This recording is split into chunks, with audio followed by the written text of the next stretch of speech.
আবুল মিয়া ফর্সা মানুষ, বউটা তাহার কালো, এই কারণে বউটা বেশি লাগে না তার ভালো। বউটা আবার কালো হইলেও বড় ঘরের বেটি, বাপের ঘরে খাইছে শুধু বড় মাছের পেটি।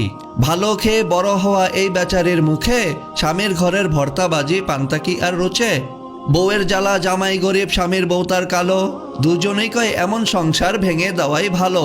দুজনেই ভুল্লা তাদের দুই মানিকের কথা, সোনার সংসার ভেঙে দিল এ দুই পিতা মাতা। নিজের ভুলে পথ হারিয়ে পথ ভুলা এই নারী, নিজেই নিজের ঘর ভাঙিয়া গেল বাপের বাড়ি। ভেবেছিল ভাইয়েরা তার আগের মতোই আছে, আগের মতোই বাসবে ভালো, টানবে বুকের কাছে। বাপের বাড়ি গিয়ে দেখে ভাবনাটা তার ভুল, ভাই ভাবিদের হাতে এখন বিষ কাটা আর হুল। কথায় কথায় কথায় খুঁটার হুল কাটা দেয় গায়ে, পাড়া পড়শিও কাটা গায়ে লবণ দিয়ে যায়। ভাই ভাবিদের কাছ থেকে এই আঘাত পাওয়ার পর বুঝতে পারে স্বামীর ঘরেই নারীর আসল ঘর।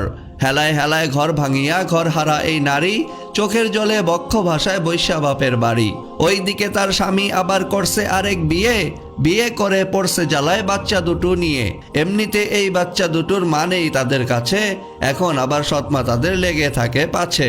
খানা খাদ্য খায় না ওরা, সারাটা দিন ঝিমায়, এদের নিয়ে বাপটা পড়ছে ফাটা বাঁশের চিপায়। চিপায় পইরা বাপটা কান্দে বাচ্চা বাপের দোষে, মাটা কান্দে ঘর হারাইয়া ভাইয়ের ঘরে বসে।